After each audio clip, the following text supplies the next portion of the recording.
अस्सलाम वालेकुम नाज़रीन, प्रोग्राम खबर और तजिया के साथ मैं हूं मुज़म्मिल सरवर्दी। वैसे तो चीफ जस्टिस पाकिस्तान ने कहा कि इंतखाबात के अल्तवा की कोई बात ना की जाए और अगर किसी ने करना है तो घर में अपनी बेगम से कर ले, लेकिन मजबूरी है कि इंतखाबात के अल्तवा के हवाले से ख़बरें फिर मीडिया में सरगर्म हैं। कोई अपनी बेगम से नहीं कर रहा और सब मीडिया पे आकर कर रहे हैं। जब मीडिया में बात होती है तो मजबूरन चीफ जस्टिस साहब हमें भी उस पर बात करना पड़ जाती है। तो हमारा ज़रा ज़िम्नन किस्म की बात है, पहले कहीं और बात हुई है, हम उस पर आगे रद्द अमल के तौर पर बात कर रहे हैं आज। बहरहाल मुल्क में इंतखाबात के ऐलान 8 फरवरी का है और उनके अल्तवा की बातें फिर दोबारा से शुरू हो गई हैं। ये अल्तवा की बातें अब क्यों शुरू हुई हैं, क्या मुहर्रकात हैं जिसकी वजह से लोगों का ख्याल है कि इंतखाबात अल्तवा का शिकार हो जाएंगे, इस पर प्रोग्राम के पहले हिस्से में बात करेंगे। मेरे साथ मौजूद हैं आमिर अहमद ख़ान साहब और बहुत 2 हफ़्तों की गैर हाज़िरी के बाद अंबर शमसी दोबारा हमारे साथ मौजूद हैं। आपने उनकी गैर हाज़िरी शिद्दत से महसूस की होगी। बहरहाल बात आमिर साहब से शुरू करते हैं। आमिर साहब, आपको लग रहा है कि अल्तवा की बातों में सच्चाई है या लोग ऐसे ही बेफर्की उड़ा रहे हैं? मुज़म्मिल, 2 चीज़ें हो सकती हैं। एक तो सहाफ़ियों में ये गलत फ़हमी हो सकती है ना, उन्होंने कहा कि आप अपनी बेगम से बात कर सकते हैं, इसके अलावा आप ये बात ना करें। तो ज़्यादातर सहाफ़ियों का तो यही कहना है कि हमारी तो अपने पेशे से शादी हुई है। तो शायद एक तो ये गलत फ़हमी हो। दूसरा, देखिए इस वक्त जिस वजह से ये बात दोबारा उठी है उसका भी वही वजह है जो कि शुरू में जिन वजूहात की वजह से शुक्क व शुबहात थे इलेक्शन होने के ऊपर, और वो पाकिस्तान की माशी सूरत हाल थी। उस वक्त जब PDM की हुकूमत ख़त्म हुई तो पिछले 5 साल से जो मुसलसल पाकिस्तानी मईशत पर बोझ डाला जा रहा था, उसकी वजह से उस वक्त मईशत की टांगें जो हैं वो लड़खड़ा रही थी और डिफ़ॉल्ट का ख़तरा भी बड़ा असल हो गया हुआ था। और डिफ़ॉल्ट के बाद जो सूरत हाल पैदा होती उससे निमटने का भी किसी के पास कोई प्लान नहीं था। तो उस वक्त ये बातें की जा रही थी कि शायद मईशत के इस्तेहकाम के लिए इलेक्शन जो है वो आगे करने पड़े, और हमने देखा कि वो आगे हुए भी, अपनी मुकर्रर मुद्दत के ऊपर तो नहीं हुए। उसके साथ साथ एक पैरेलल थॉट मुज़म्मिल ये चल रही थी कि अगर इस निगरान हुकूमत को पैसे मिल जाते हैं कहीं से, चाहे वो बायलैटरली मिलते हैं चाहे वो मल्टीलैटरली मिलते हैं, तो फिर शायद हमारे जो हलके, जो मुक़्तदर हलके हैं हमारे, जो सारे फ़ैसले करते हैं, शायद उनका फ़ैसला यही हो कि पहले मईशत को मुस्तहकम कर लें और उसके बाद इंतखाबात की तरफ चलें। और अभी हालिया जो दौरा मिडल ईस्ट का शुरू हुआ है, निगरान वज़ीर आज़म भी हैं, फ़ौजी अफसरान भी हैं उसके अंदर, उससे जो अगर थोड़ी बहुत उम्मीद है, जो कि मुझे नहीं लगता कि फ़ौरी कुछ भी हमें मिलने वाला है वहाँ से, लेकिन उससे जो उम्मीद पैदा हुई है कि शायद कुछ और पैसे पाकिस्तान को मिल जाएं, जिससे वो सोच बहाल हो जाए कि नहीं, पहले हम मईशत को थोड़ा सा संभाल लें फिर इलेक्शन कराएंगे। तो वजह तो मेरे ख़्याल में ये बनती है। बहरहाल जिस सुप्रीम कोर्ट ने इतनी सख्ती से कहा है कि ये पत्थर पे लकीर है ये तारीख़, और कुछ हो जाए इस तारीख़ से हम आगे नहीं जा सकते। उसके बाद इस मामले के ऊपर जब भी हमने अदालतों के कोई रिमार्क्स सुने हैं, हमेशा उन्होंने आइन शिकनी का जिक्र किया, आइन की खिलाफ वर्जी का जिक्र किया इंतखाबात की तारीख़ के हवाले से। तो लगता तो नहीं है कि जी पैसे मिल भी जाएँ तो सियासी तौर पर और अदालती कॉन्टेक्स्ट के अंदर ये मुमकिन होगा। तो ये सिर्फ मेरा ख़्याल है फ़िलहाल चटखारा ही मैं तो इसको समझूंगा, जब तक कि कोई बात और ज़्यादा संजीदा नहीं हो जाती।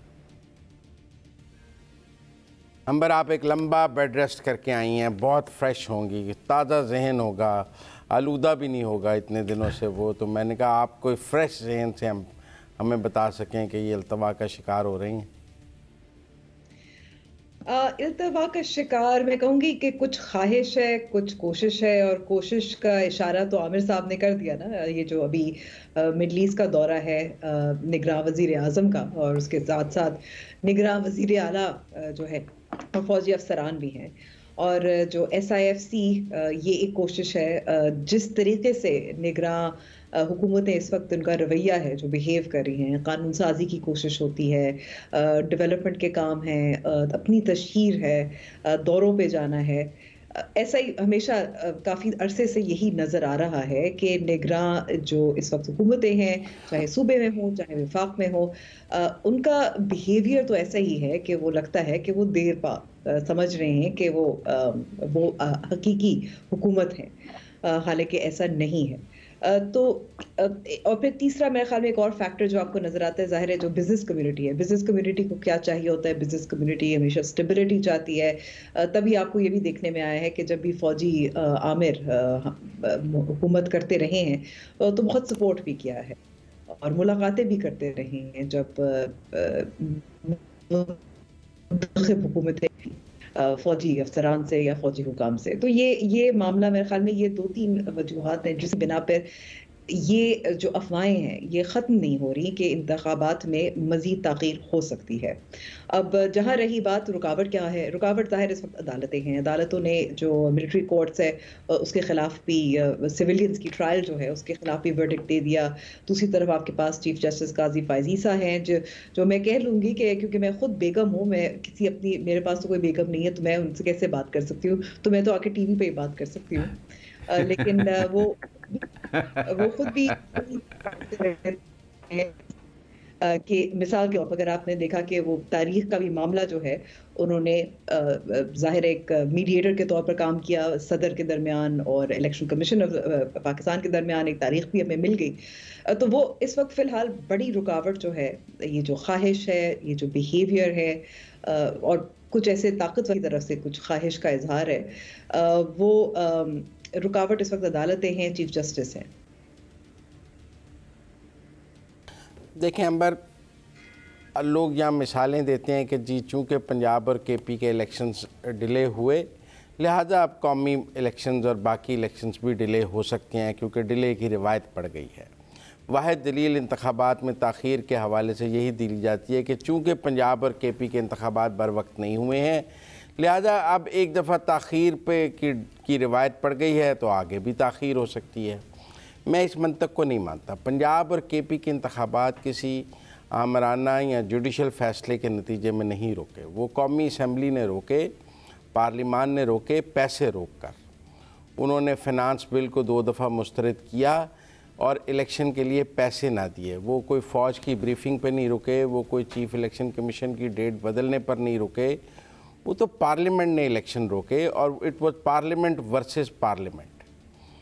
जुडिशरी भी एक जगह आके बेबस हो गई कि आप पूरी पार्लियामेंट पे तो कंटेम्प्ट नहीं लगा सकते कि पार्लियामेंट ने आइन तोड़ दिया लिहाजा पार्लियामेंट को घर भेज दिया जाए, ये तो जुडिशरी के पास पावर नहीं थी। तो लिहाजा वो इंतखाबात कोई किसी ना मैं इस्टेब्लिशमेंट ने रोके हैं ना चीफ इलेक्शन कमीशन ने रोके हैं, वो कौमी असम्बली ने फिनांस बिल रोक कर रोके हैं अगर कानूनी तौर पर आप बात करें। अब कौमी असम्बली मौजूद नहीं है, इलेक्शन कमीशन के पास पैसे मौजूद हैं,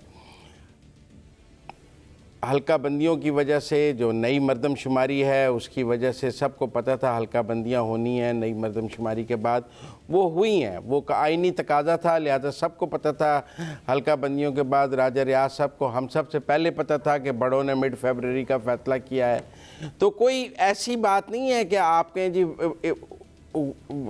इबाम था, ये था, पहले दिन से राजा रियाज को पता था तो अब अंबर और आमिर साहब को तो पता होना चाहिए था कि फरवरी में इंतखाबात होने हैं जब राजा रियाज को पता था। तो इसलिए मैं समझता हूँ कि कोई इबाम तो चल ही नहीं रहा, इंतखाबात अपने आइन और स्क्रिप्ट के मुताबिक चल रहे हैं, जो कॉन्स्टिट्यूशनल तकाज़े हैं उसके मुताबिक। और इस तनाजुर में देखा जाए तो इंतखाबात बर वक्त हो जाएंगे, मुझे इनमें कोई ताख़ीर की वजह नज़र नहीं आती। पैसे मिलें, पैसों की वजह से ना इंतखाब पहले रुके हैं ना पैसों की वजह से आइंदा रुक सकती हैं। जहाँ तक ये है कि जी निगरान हुकूमतें अच्छा बिहेव कर रही हैं, मुकम्मल हुकूमत के तौर पर बिहेव कर रही हैं, मैं तो उसको पॉजिटिव समझता हूँ। कोई हुकूमत एक दिन के लिए भी आए तो उसे मुकम्मल ज़िम्मेदारी से हुकूमत करनी चाहिए और पूरी लगन से हुकूमत करनी चाहिए। ये नहीं सोचना चाहिए कि मेरी कोई डेट है, मैं तो आर्जी तौर पर आया हूँ। आप 1 घंटे के लिए भी हुक्मरान बने तो आपको आवाम की खिदमत करनी चाहिए और ये अंबर और आमिर साहब की इन बातों में नहीं आना चाहिए कि ये आपका काम नहीं है, आपका काम है पाकिस्तान की आवाम की खिदमत करना। क्यों आमिर साहब?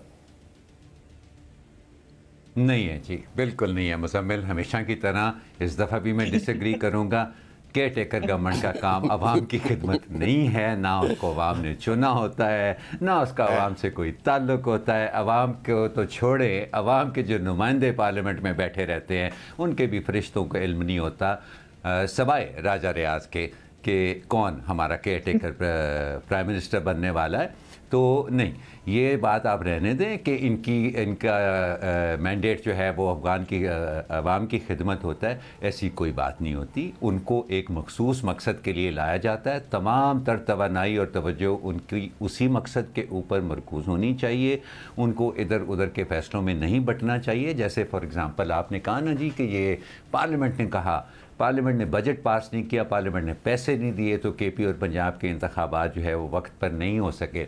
देखें, पार्लियामेंट में बहुत सारे काम ऐसे होते हैं जिनका पार्लियामेंट का अपना भी कोई ताल्लुक़ उन कामों से नहीं होता। मसलन एक ऐसे शख्स का केयर टेकर वज़ीर आज़म बन जाना जिसका किसी को ख्वाब ख्याल में भी नहीं था, कोई भी ऐसा बंदा जो पार्लियामेंट में रह चुका है राजा रियाज के अलावा उसको नहीं पता था। मसलन एक ऐसे बंदे का सेनेट चेयरमैन इलेक्ट हो जाना जिसके पास मेजॉरिटी ही नहीं थी सेनेट में, फिर रातों रात जो है वो चेयरमैन इलेक्ट हो जाते हैं। तो पार्लियामेंट में भी बहुत सारे ऐसे काम हो जाते हैं जो कि ज़रूरी नहीं है कि पार्लियामेंट की मर्ज़ी से हों, और ये पार्लियामेंट बामुकाबला पार्लियामेंट नहीं है, ये पार्लियामेंट बामुकाबला हम सब जानते हैं कि कौन है। सो ये वजह मुज़म्मिल के नहीं अपनी हदूद से तजावज़ करना चाहिए निगरान हुकूमत को, वो यही है बुनियादी तौर पे कि पाकिस्तान के अंदर सिर्फ सियासी जमातें ही वाहिद सियासी क़ुव्वत नहीं है, पाकिस्तान के रियासती इदारे भी एक बड़ा वाज़े सियासी किरदार अदा करते हैं। और अगर निगरान हुकूमतें अपनी हदूद से बाहर निकलने लगें तो फिर उन रियासती इदारों को भी वो स्पेस मिल जाती है, वो छूट मिल जाती है, वो ढील मिल जाती है कि उनके लिए भी अपनी हदें तय करना जो है वो मुमकिन नहीं रहता, मुश्किल हो जाता है। सो बेहतर यही है कि हर कोई अपनी हदूद के अंदर रहकर काम करे ताकि मामला थोड़ा सा आगे चले, बजाय इसके कि हम एक ही जगह पर गोल गोल गोल गोल घूमते रहे हैं, जो कि हम साल हर साल से देख रहे हैं पाकिस्तान में होते हुए। जी मुज़म्मिल। जी अंबर, आप मुत्तफिक हो जाए ना आमिर साहब से, फिर मैं दोनों से इकट्ठे इख्तलाफ कर लूँ। अच्छा, वैसे मुज़म्मिल आप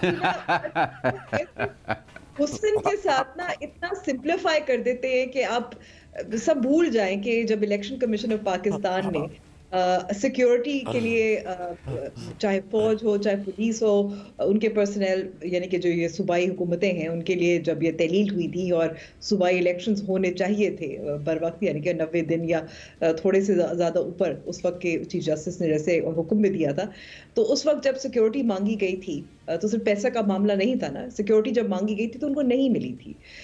जो चीफ जस्टिस थे वो जब ऑर्डर से ज़्यादा, हुक्म से ज़्यादा वो आगे बढ़ सकते थे, वो पार्लियामेंट को भी कंटेम्प्ट में ला सकते थे, उन्होंने नहीं लाया। यानी कि अगर आपका कहना है कि सिर्फ क्योंकि पैसे रोके गए थे उसकी वजह से इंतखाबात सूबाई असेंबलियों के नहीं हुए, तो मेरे ख्याल में कि ये थोड़ा सा ज़्यादा सिंप्लिफिकेशन होगा। और मैं आखिरी बात तो ये कहूँगी कि मुज़म्मिल, आपको तो खुश होना चाहिए, जाहिर है कि इंतखाबात ना हो, मतलब आपको तो डंडा सरकार बहुत पसंद है, डॉलर भी कम हो जाता है, स्टॉक मार्केट भी ऊपर चली जाती है, अपनी खुलकर तशहीर करें, बिल बोर्ड लगाएं, निगरान वजीर आला, कोई मसला ही नहीं है, बिल्कुल अच्छा काम हो रहा है, ठीक काम हो रहा है, ना हो इलेक्शंस, क्या फ़र्क पड़ता है? नहीं फ़र्क पड़ता है, इलेक्शन होने चाहिए, ये मेरा मौक़िफ़ नहीं है, लेकिन मैं ये समझता हूँ कि जो मौजूदा हुकूमत है ये भी आइन के तहत बनी है, ये कोई गैर आइनी हुकूमत नहीं है। आइन में ये लिखा है कि लीडर ऑफ़ द अपोजिशन और लीडर ऑफ़ द हाउस मिलकर निगरान वज़ीर आज़म और निगरान वज़राए आला लगाएंगे। तो जिस आइन की सरबुलंदी की आप दोनों बात करते हैं, उस आइन के तहत ये हुकूमत बनी है। और मैं समझता हूँ कि मेरा फिर भी ये मौक़िफ़ है कि ये नहीं हो सकता कि आप एक हुकूमत को लाएं और उसको कहें कि तुम्हारा कोई काम नहीं कि तुम आवाम की खिदमत करो, तुम्हारा कोई काम नहीं, फ़लाह का कोई काम करो, तुम यहाँ सिर्फ कुर्सी पर बैठने के लिए आए हो। मैं ये बात मानने के लिए तैयार नहीं। मेरा काम है कि उनका काम है पब्लिक सर्विस, जिसने एक दिन के लिए भी हलफ उठाया है उसे अपने हलफ की पासदारी में आवाम की फ़लाह के लिए मुकम्मल काम करना चाहिए। इलेक्शन कराना इलेक्शन कमीशन का काम है, निगरान हुकूमत का काम नहीं है। हमारे दोस्त आइन पढ़ते ही नहीं है, बेचारे निगरान हुकूमत पे डाल देते हैं कि उनका काम है इलेक्शन कराना, उनका कोई काम नहीं है, उन्होंने फैसिलिटेट करना है। आपके आइन कोई नहीं पढ़ता। मैं आपकी बात में बिल्कुल नहीं बोला, 120 दिन के लिए हुकूमत करें, 420 दिन के लिए हुकूमत करें, कोई फर्क नहीं पड़ता। आइन हमने नहीं पढ़ा। नहीं, आपने आइन नहीं पढ़ा ना, क्योंकि मर्दमशुमारी के बगैर तो इलेक्शन हो ही नहीं सकते थे।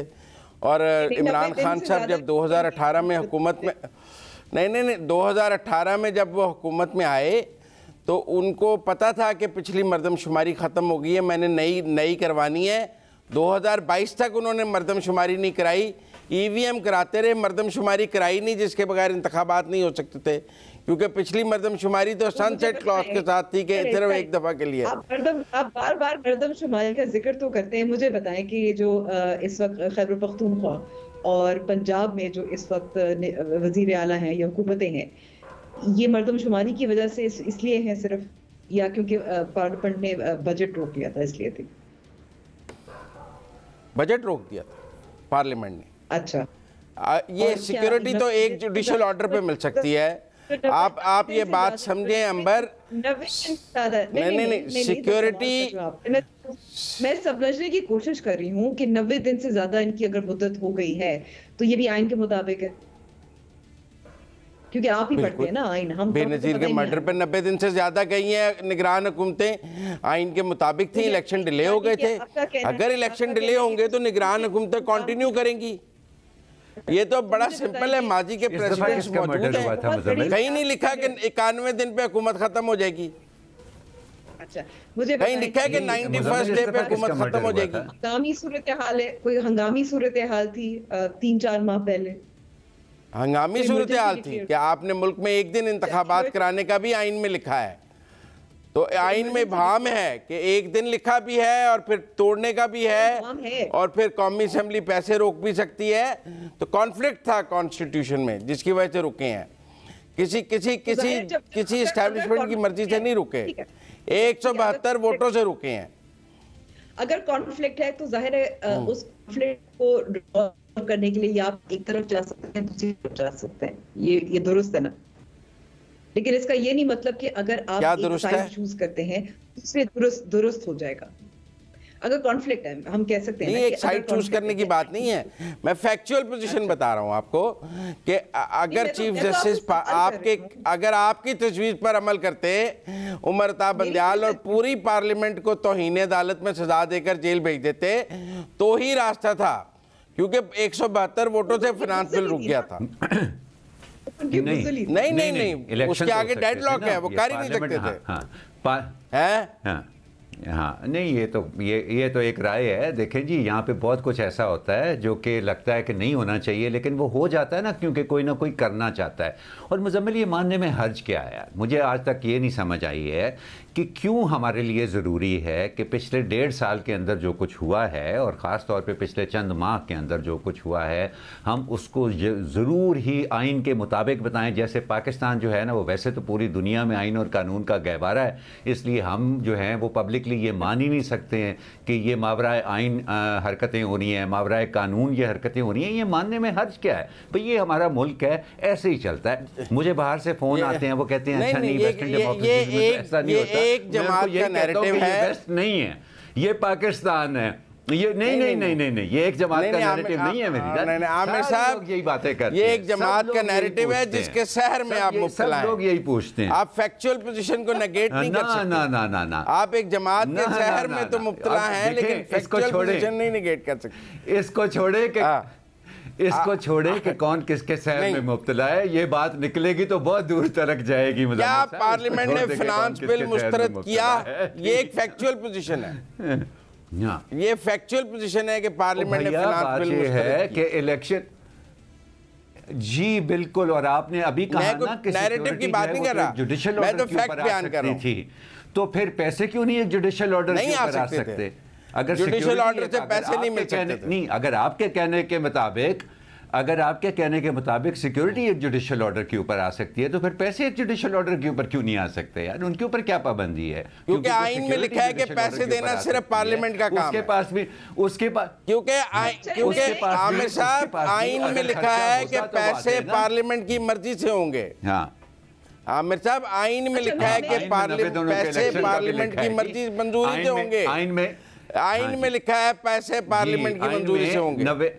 हाँ, आइन में लिखा है, जी, कोई आइन हुकूमत में नहीं ये खर्च भी कर लिखा है सकती कि 90 दिन के अंदर इलेक्शन कराए ना।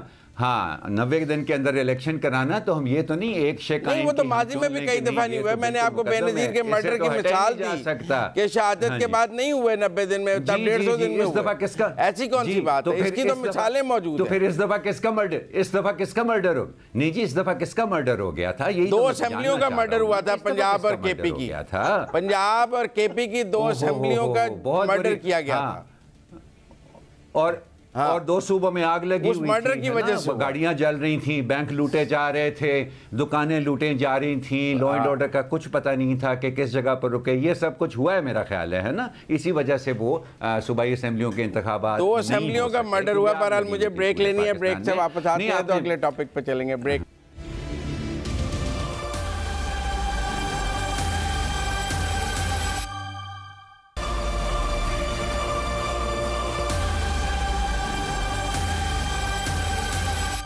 प्रोग्राम खबर और तज्जिया में एक बार फिर खुशामदीद नाजरीन।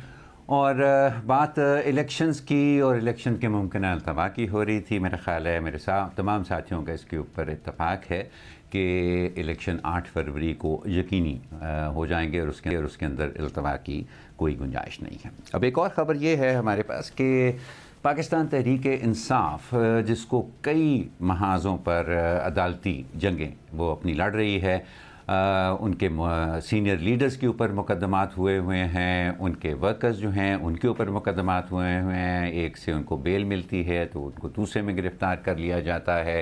फिर इलेक्शन कमीशन ने उनको कह दिया है कि आप इंट्रा पार्टी इलेक्शन कराएं चंद दिनों के अंदर, नहीं तो बड़ा मुश्किल पड़ जाएगी आपको। और अब उन्होंने जो हाई कोर्ट में दरख्वास्त दायर की थी कि ये आने वाले इंतखाबात, उनको निगरान हुकूमत पर भरोसा नहीं है, उनको इलेक्शन कमीशन पर भरोसा नहीं है, आने वाले इंतखाबात जो हैं उनको अदलिया की निगरानी में कराया जाए।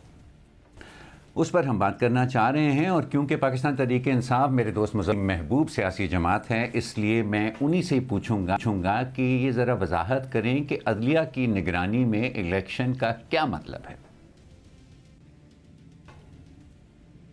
अदलिया की निगरानी में तो नहीं हो सकते, आरोज़ हो सकते हैं, जुडिशल आरोज़ हो सकते हैं ज़रूर।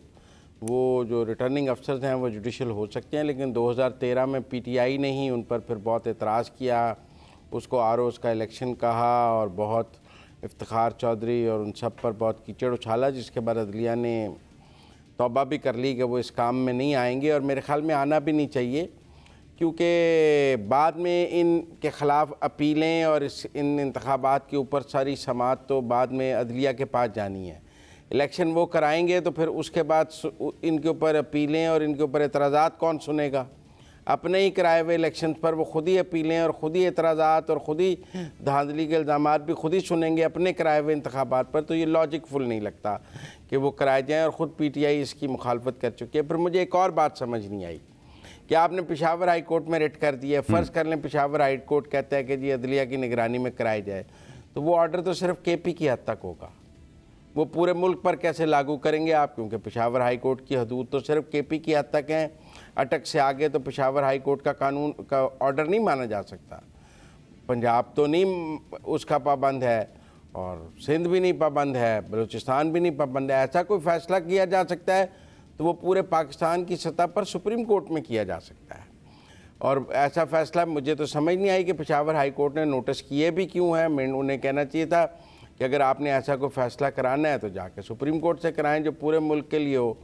खाली पेशावर हाई कोर्ट ये फ़ैसला कर भी देगा तो एक सूबे में कोई होगा, एक सूबे में कोई होगा, एक सूबे में कोई होगा।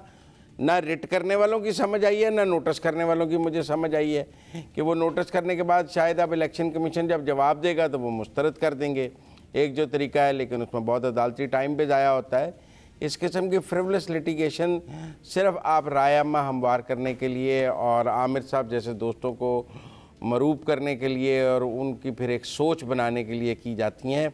इनका कानून और आइन से कोई ताल्लुक़ नहीं होता। मुज़म्मिल, मैंने तो अपनी जहन साजी के लिए आपसे मदद मांगी थी, क्योंकि आपकी महबूब सियासी जमात है, इसलिए मैंने सबसे पहले आपसे जो है वो वजाहत देने का कहा कि मुझे समझा दें, मुझे तो खुद समझ नहीं आ रही। तो अंबर, ये वो कहते हैं कि जी अवामी, हमारे साथी मुज़म्मिल कह रहे हैं कि ये तो राय आमा हमवार करने का एक तरीका है, यानी कि एक ऐसी हवा बनाने का कि नहीं, हमें इस इलेक्शन के किसी पहलू के ऊपर इत्मीनान नहीं है और हम इसको हर लिहाज से मशकूक समझते हैं। आपका भी ख्याल है कि यही मकसद है, या सिर्फ ये मुज़म्मिल साहब ऐसे बहुत अच्छी तरह जानते हैं तरीके इंसाफ को, कि यहाँ सिर्फ उन्हीं का ख्याल है, या आपका भी यही राय है?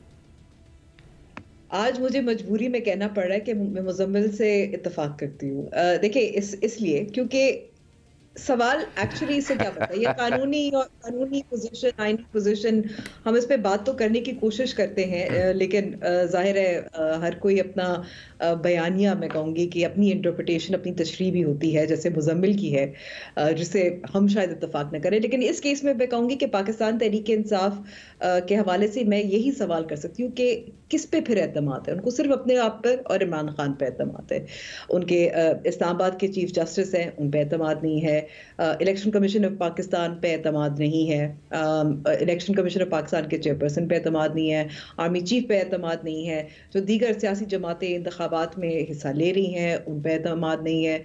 अब बचता क्या है? 2-3 जजेस हैं, कुछ एक तो रिटायर हो चुके हैं, ज़ाहिर निगरान हुकूमतें हैं, उन पे भी एतमाद नहीं है। तो फिर जाहिर है तहरीक इंसाफ जब एतमाद किसी चीज़ पर नहीं, और आपने इंतखाबात से पहले, और मैं ये साथ साथ कहूँगी कि इसका ये नहीं मतलब कि कुछ नाइंसाफियाँ तहरीक इंसाफ के साथ नहीं हो रही, लेकिन जब इस किस्म की आप पटिशन लेकर जाते हैं और आप समझते हैं कि इसको कोई संजीदगी से लेगा, तो मेरे ख्याल में कि आप फिर यही कह सकते हैं कि फिर छोड़ें, इलेक्शंस भी छोड़ें। नहीं आपको लेवल प्लेइंग फील्ड मिल रहा जो आप चाहते हैं, या 2018 वाला लेवल प्लेइंग फील्ड चाहते हैं, वो नहीं मैसर है आपको, तो फिर छोड़ दें। इससे ज़्यादा क्या कर सकते हैं? राइट। सो मुज़म्मिल, अंबर कह रही हैं कि कुछ नाइंसाफ़ियाँ तो यकीनन हो रही हैं तहरीक इंसाफ के साथ, लेकिन मेरी इस सारे मामले के ऊपर राय है कि कहीं ना कहीं तहरीक इंसाफ को एहतजाज छोड़कर सियासत करनी ही पड़ेगी। हमने देखा, अगर मैं याद करूं, जो पहली इमरान खान साहब की पार्लियामेंट के अंदर तकरीर थी बतौर वज़ीर आज़म, वो भी ऐसे लड़ाई झगड़े के माहौल में हुई कि पूरी पार्लियामेंट शोर मचा रही थी, और उस वक्त भी दोस्तों ने कहा कि इनको इतनी जल्दी क्या थी ये तकरीर करने की, वो थोड़ा सा माहौल जो है वो सेटल होने देते और फिर एक मुदब्बिराना तकरीर करते, एक मोतबर तरीके से as prime minister of Pakistan तकरीर करते। लेकिन उसके बाद हमने देखा कि मुसलसल तहरीक इंसाफ जो है वो एहतजाज ही करती रही। कई दफ़ा ऐसा हुआ कि जब PTI के रहनुमा पब्लिकली ये कहते होते थे कि मैं, सुन लो, मैं किसी को NRO नहीं दूंगा, तो अक्सर लोग ये सवाल उठाया करते थे कि ये बात किसको सुना रहे हैं, आवाम को तो ये कई दफ़ा कह चुके हैं, तो इनको बार बार ये दोहराने की क्यों ज़रूरत पड़ती है। तो जैसा भी हमने उनका कॉन्डक्ट देखा, वो लगता कि वो एहतजाजी सियासत से बाहर नहीं निकले। लेकिन अगर इंतखाबात अब करीब आ रहे हैं तो उनको कभी ना कभी तो एहतजाज से निकल कर सियासत की तरफ मुँह मोड़ना ही पड़ेगा। बीच में हमें ये भी सुना कि शायद उनके कुछ रहनुमा ऐसी कोशिशें कर रहे हैं, लेकिन फिर लगता नहीं है, जिस तरह की ये पिटिशन जिसकी बात पेशावर हाई कोर्ट में जो उन्होंने दायर की हुई है, उससे लगता नहीं है कि ऐसे रहनुमाओं की ज़्यादा सुनी जा रही है। तो क्या लगता है मुज़म्मिल कि क्यों तहरीक इंसाफ के लिए इतना मुश्किल है एहतजाज को छोड़कर मुस्बत सियासत की तरफ आना? देखिए, आपने अभी ना, आपने जब इंट्रो दिया उससे पहले तो आपने ऐसा पेंट किया कि जैसे इलेक्शन कमीशन ने PTI को इंट्रा पार्टी इलेक्शन कराने का कहकर PTI पर बहुत जुल्म कर दिया है, और आपकी गुफ्तगू से ये तासुर था कि जैसे बड़ी ही नाइंसाफ़ी कर दी गई है कि तहरीक इंसाफ को कहा गया है कि आप इंट्रा पार्टी इलेक्शन करा दें। अब सूरत हाल ये है कि जब भी किसी जमात का लीडर नाअहल हुआ है, देखें, प्लीज़ आप, हाँ, आपकी मौजूदगी में आप मुझे देखें, आप हैं ना मेरे साथ प्रोग्राम में, इसलिए प्लीज़ मुझे ये हक दिया करें कि मैं उस पार्टी को डिफेंड कर लूँ, क्योंकि आप हैं। वो दूध का दूध, पानी का पानी करने के लिए इतना मेरा साथी मेरे साथ मौजूद है, तो यार ये प्लीज़ कैरी ऑन। मैं आपकी बात पर एहतजाज नहीं कर सकता, मेरे पे भी तो तहरीक इंसाफ का असर है, मैं आपकी बात पर एहतजाज नहीं कर सकता। नहीं तो जरूर अब कर, सूरत-ए-हाल ये है जरूर कि तो उन्हें नया चेयरमैन पार्टी का ले आना चाहिए। अच्छा, वो नाइंसाफी आप बात लाई, उन्होंने वो 4 पीस बनाई पीपल्स पार्टी ने इस सूरत हाल से निपटने के लिए। नवाज शरीफ, शहबाज शरीफ को सदर बना के आगे लाए और सेनेट में हमने देखा नून लीग के उम्मीदवारों से शेर का निशान। तो नया तो कुछ नहीं है जो आप कहें जी के पहले नहीं हुआ। आप तो माजी के इतने दिलदादा हैं, माजी की मिसालें ऐसे निकाल कर आज को जस्टिफाई करते हैं, और ये अब इंट्रा पार्टी पे आपको वो जुल्म लगने लग गया कि ये बड़ा जुल्म कर दिया कि उन्हें कहा कि अपने अंदर इंतखाबात करा लें। बहरहाल मैं समझता हूँ कि उनको शायद सियासत आती नहीं। मैंने सिर्फ मुश्किल का लफ्ज़ इस्तेमाल किया। जी नहीं राइट, उनको सियासत आती नहीं, कैरी ऑन, पॉलिटिक्स आती नहीं है। इस मुल्क की सबसे बड़ी जो अनफॉर्चुनेट बात है कि इतनी बड़ी सियासी जमात को सियासत नहीं आती। वो असेंबलियों से इस्तीफ़े दे के भाग जाती है बग़ैर वजह के हुकूमतें तोड़ देती है, बग़ैर वजह के लॉन्ग मार्च अनाउंस कर देती है, बग़ैर वजह के वो मुल्क के रियासती इदारों से टकरा जाती है, तो उसे सियासत आती नहीं है। वो अस्करी जमात तो हो सकती है कि जिसको डंडा और ये लाठी और तबाह करना का काम आता हो, मैं उसको अस्करी जमात तो समझता हूँ, सियासी नहीं समझता। मेरा बड़ा मसला है।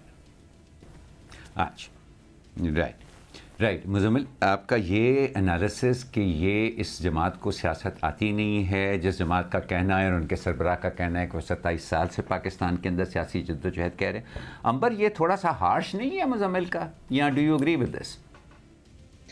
मैं एक्चुअली कहूँगी ये जो इस किस्म की जो पिटिशंस हैं, ये इसकी एक वजह एक और भी है, और ये सिर्फ नहीं इसलिए नहीं है क्योंकि कि पाकिस्तान तहरीक इंसाफ को सियासत नहीं आती।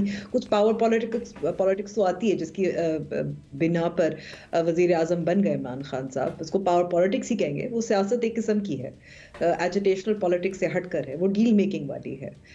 लेकिन दूसरी तरफ मैं कहूँगी कि इस वक्त ये जो इस किस्म की पिटिशंस भी आ रही हैं, और इसकी एक वजह ये है कि इस वक्त पाकिस्तान तहरीक इंसाफ के पास कोई सियासत नहीं आती, उनके पास सियासतदान इस वक्त कम, और सियासतदान कुछ छोड़ गए हैं, कुछ भागे हुए हैं, कुछ छुपे हुए हैं, कुछ ने अपनी लॉयल्टी कुछ बदल ली है, कुछ गिरफ्तार हैं वगैरह वगैरह। लेकिन इस वक्त पाकिस्तान तहरीक इंसाफ, अगर अब मुज़म्मिल के बकौल आमिर साहब आप मुब्तला हैं शहर पाकिस्तान तहरीक इंसाफ के शहर में, लेकिन इस वक्त पाकिस्तान तहरीक इंसाफ वकला के शहर में मुब्तला है। तो इस वक्त उनकी जो सियासत है, कुछ तो ज़ाहिर है अपने ख़िलाफ़ जो केसेस हैं मुख्तलिफ़ किस्म के, उनकी नौयत के, वो तो लड़ाई चल रही है, लेकिन दूसरी तरफ इस किस्म के भी केसेस हैं ताकि थोड़ा सा फ्लड किया जाए, रेजिस्टेंस दिखाई जाए, कानूनी मामलात जो हैं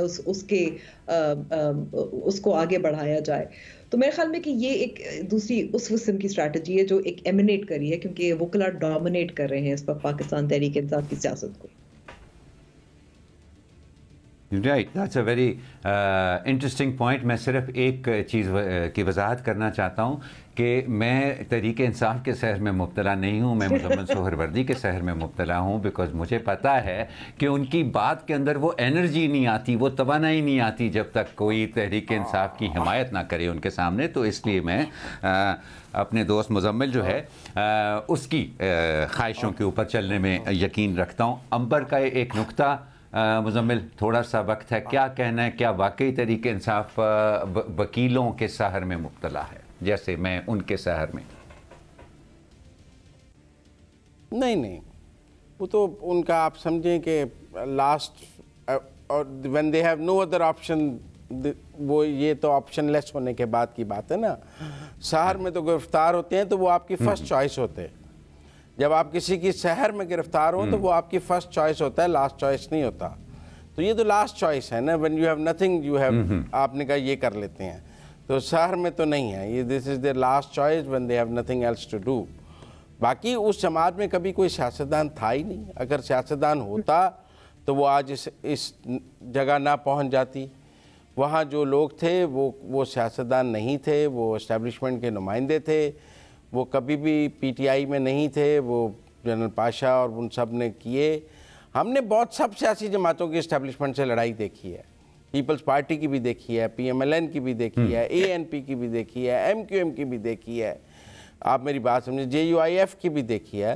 पर जैसे दुम दबाकर ये पार्टी भागी है और इसके लोग भागे हैं, किसी पार्टी की मिसाल नहीं मिलती, क्योंकि बाकी जगह सियासतदान मौजूद थे, उन्होंने लंबी जेलें काटी हैं, उन्होंने सजाएं ली हैं, नाअहलियाँ ली हैं, पर वो अपने सियासी मौक़िफ़ से पीछे नहीं हटे हैं। ये सारे तो ऐसे दुम दबा के भागे हैं क्योंकि ये सियासतदान ही नहीं थे। अगर सियासतदान होते तो ऐसे ना भागते। राइट।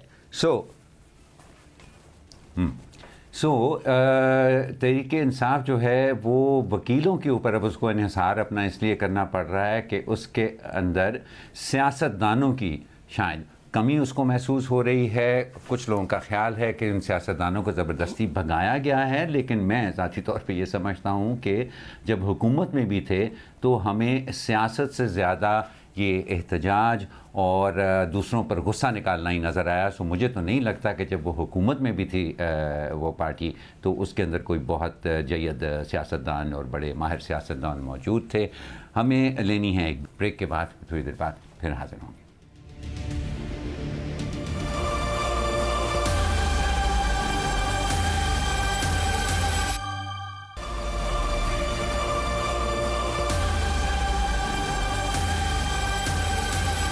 प्रोग्राम में एक बार फिर खुशामदीद। और ब्रेक से पहले हम कुछ बात कर रहे थे पाकिस्तान तहरीक इंसाफ के कुछ ऐसे लीडर्स जिन्होंने वफादारियां भी तब्दील की। उनमें से एक पंजाब के साबिक गवर्नर चौधरी सरवर हैं, जो इस वक्त दोबारा से पाकिस्तान तहरीक इंसाफ में शमूलियत इख्तियार करना चाह रहे हैं। मार्च में उन्होंने काफ लीग ज्वाइन की थी, लेकिन उसके बाद से वो कुछ सीन से गायब हैं और इस वक्त वो पाकिस्तान मुस्लिम लीग नवाज में भी शमूलियत इख्तियार करने की कोशिश कर रहे थे, लेकिन नवाज शरीफ ने इनकार कर दिया। और आपको याद दिलाते चले कि जब वोट ऑफ नो कॉन्फिडेंस हुआ था इमरान खान साहब के खिलाफ भी, तब भी उन्होंने इमरान खान साहब का साथ नहीं दिया था और उनको हटा दिया गया था अपने ओहदे से। 2015 की जो चौधरी सरवर हैं, उन्होंने पाकिस्तान मुस्लिम लीग नवाज को छोड़ा था, वो पाकिस्तान तहरीक इंसाफ उन्होंने ज्वाइन किया था।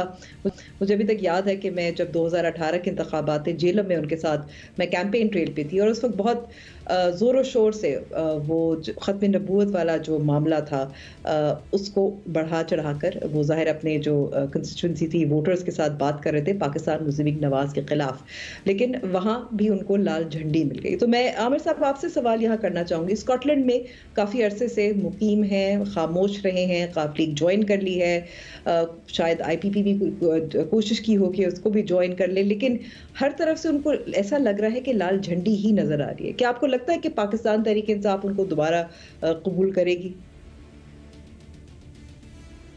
अबर वो मशहूर पाकिस्तानी फिल्म थी मौला जट, उसका जो किरदार नूरी नत भी अगर इंतखाबी मैदान में होता ना तो वो यकीनन चौधरी सरवर से कहता है कि नवा आया है सोनिया।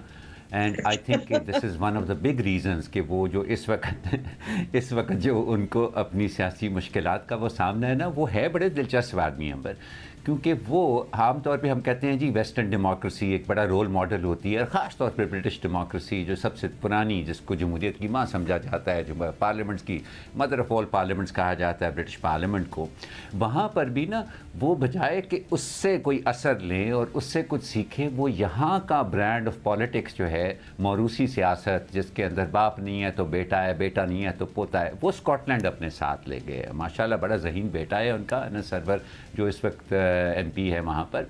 तो वो जब वो उनके लिए काफ़ी नहीं रहा, मेरा ख्याल है उन्होंने फिर भी अपना दायरा कार जो है वो बहुत महदूद उनको लगा। वो पाकिस्तान की सियासत में आए तो वो किसी नज़रिया को अपने साथ लेकर नहीं आए, वो जिस तरह की सियासत को यहाँ पर वहाँ लेके गए थे वो उसी तरह की सियासत में उन्होंने वापस आना चाहा। और क्योंकि उनके पास कोई नज़रिया नहीं था, वो सिर्फ ये देखते थे कि कौन सी सियासी जमात जो है उसके बेहतर चांसेस हैं, कौन आ रहा है कौन जा रहा है, उसके हिसाब से अपने सियासी फैसले किए थे। तो इस वक्त तो अंबर जो आ रहे हैं और जो जा रहे हैं उनको खुद पता नहीं है कि वो आ रहे हैं या जा रहे हैं, तो चौधरी सरवर बेचारे क्या फ़ैसला कर पाएंगे। सो मैं तो उनकी सियासी मुश्किलात को समझता हूँ। ज़रा थोड़ी बहुत तजर्बा होता उन्होंने पाकिस्तान की असल सियासत का, वो वाली सियासत ही जो उन्होंने की है, लेकिन पाकिस्तान की जो ग्राउंड रियलिटी पे जो सियासत होती है उसका उनको शायद तजर्बा होता तो आजकल शायद वो इतनी मुश्किल में ना होते। मुश्किल में ना होते। अच्छा मुजम्मिल, आपको लगता है फिर कि चौधरी सरवर की पाकिस्तान में सियासत का खात्मा हो गया है, कोई नहीं कबूल करेगा उनको? देखें, ये अकेले चौधरी सरवर का मामला नहीं है। 2018 में एस्टेब्लिशमेंट ने जिन लोगों को तोड़ा तो एक किंग्स पार्टी में शामिल किया, पीटीआई में या बाप पार्टी में उन्होंने किंग्स पार्टियां बनाई और सब लोगों को उस किंग्स पार्टी में शामिल कर लिया और उसकी मदद से एक हुकूमत, किंग्स पार्टी की हुकूमतें बना ली। नवाज शरीफ ने उनमें से किसी को भी अपने साथ शामिल, चौधरी सरवर का मामला नहीं है। ये आईपीपी भी इसलिए बनी है कि उन लोगों को भी नवाज शरीफ रखने के लिए तैयार नहीं है, वापस लेने के लिए, वरना उनमें से जिसको भी कहा जाए कि आपने नून लीग में आना है, कोई भी इनकार ना करे नून लीग में शामिल होने से। चौधरी सरवर अकेले की बात नहीं है, सबको ही पीटीआई के बाद दूसरा घर नून लीग नज़र आता है कि अगर पीटीआई नहीं है तो नून लीग है, नून लीग नहीं है तो पीटीआई है। पंजाब की पॉलिटिक्स तो यही है। 2018 में आपने नून से तोड़ के चौधरी सरवर और बहुत सारे ऐसे 20 लोग पीटीआई में शामिल करके पीटीआई को एक जमात बनाया, किंग्स पार्टी बनाया। लेकिन नवाज शरीफ इनको वापस लेने के लिए तैयार नहीं है। पूरी आईपीपी नवाज शरीफ के दरवाजे पे है सीट एडजस्टमेंट के लिए, वो इनके साथ करने को तैयार नहीं है। चौधरी सरवर शादरा से इलेक्शन लड़ना चाहते हैं, लाहौर अराइयों का हल्का है, उनका ख्याल है उन्हें वहाँ से टिकट मिल जाए तो वो एमएनए हो जाएं। नवाज शरीफ नहीं देने के लिए तैयार है। वो किसी भी ऐसे शख्स को जो 2018 में एक किंग्स पार्टी में गया था, जिसके शहर में इमरान साहब, आमिर साहब हैं, उनको अपनी पार्टी में साथ रखने के लिए तैयार नहीं है। ये एक नहीं है, ये मैं आपको 20 नाम गिना दूंगा जिनके ये प्रॉब्लम तो है अच्छा, कि वो अब ये सोचते हैं कि वापस पीटीआई में जाएं या वापस नून लीग में भी नहीं जाने की पोजीशन में। जी, पीटीआई कबूल करेगी, उनको वापस ले लेगी? नहीं, उन्होंने असद उमर को नहीं लिया और फवाद चौधरी साहब ने जाने की कोशिश की है, उनकी कबूलियत थी, लेकिन आपने उनका हाल देखा। स्कॉटलैंड में बैठ के शामिल हो सकते हैं अगर वो स्कॉटलैंड में मुसलसल रहने का प्रोग्राम रख लें तो वो उनको रिप्रेजेंट कर सकते हैं। हाँ जी, ठीक है। और वो कह भी पीटीआई को ये रहे हैं कि मैंने पाकिस्तान को जीएसपी प्लस दिलाया था, मैं यूरोपियन यूनियन में जाके इमरान खान की लॉबिंग करूंगा, आप मुझे उसका सफीर मुकर्रर कर। यानी ठीक है, वक्त क्योंकि वापस खत्म हो गया है। बहुत बहुत शुक्रिया मुजम्मिल आमिर साहब। खबर और तज्ज़िये की टीम की तरफ इजाजत दीजिए। खुदा हाफिज।